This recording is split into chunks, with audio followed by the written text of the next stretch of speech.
గౌరవ గవర్నర్ గారి ప్రసంగానికి ధన్యవాదాలు తెలిపే ప్రతిపాదనను ప్రతిపాదించిన శ్రీ టి రామ్మోహన్ రెడ్డి గారు, శ్రీ వివేక్ వెంకటస్వామి గారు మరియు ప్రధాన ప్రతిపక్ష పార్టీ బీఆర్ఎస్ నుంచి శ్రీ కల్వకుంట్ల తారక రామారావు గారు, భారతీయ జనతా పార్టీ తరఫున శ్రీ ఆలేటి మహేశ్వర్ రెడ్డి గారు, ఎంఐఎం పార్టీ తరఫున అక్బరుద్దీన్ ఓవైసీ గారు, భారత కమ్యూనిస్ట్ పార్టీ తరఫున కూనంనేని సాంబశివరావు గారు గవర్నర్ గారికి ధన్యవాదాలు తెలిపే ప్రసంగంలో వారి వారి అభిప్రాయాలను సభ ముందు పెట్టడం జరిగింది. ఈ అంశంలో వీరి అందరికీ నా హృదయపూర్వకంగా ధన్యవాదాలు తెలియజేస్తున్నాను. నూతనంగా ఏర్పడ్డ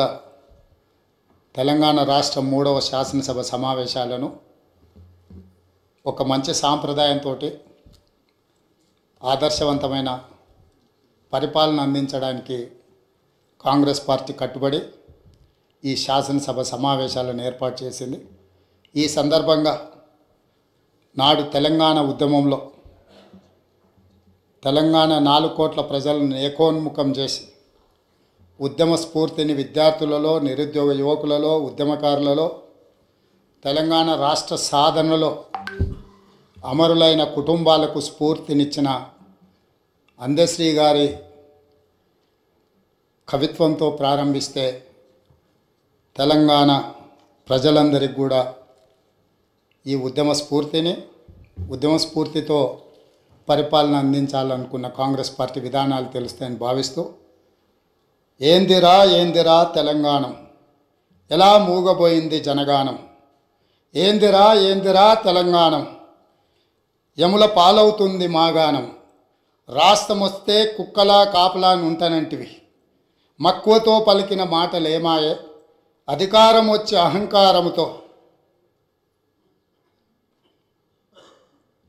పొంకనాలకు పోయి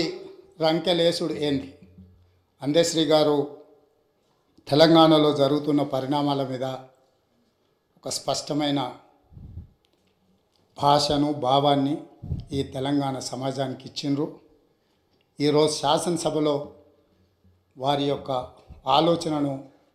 ఈ శాసనసభ ద్వారా తెలంగాణ ప్రజలకు గుర్తు చేస్తూ ఈ శాసనసభలో జరుగుతున్న చర్చలు, తీసుకుంటున్న నిర్ణయాలు, ప్రజలిచ్చిన తీర్పును దృష్టిలో పెట్టుకొని మనం ఇక్కడ చర్చలకు పాల్పడడం కానీ పార్టీ నిర్ణయాలు తీసుకుంటే బాగుంటుందన్న ఆలోచనతో ఈ తెలంగాణ ప్రజలు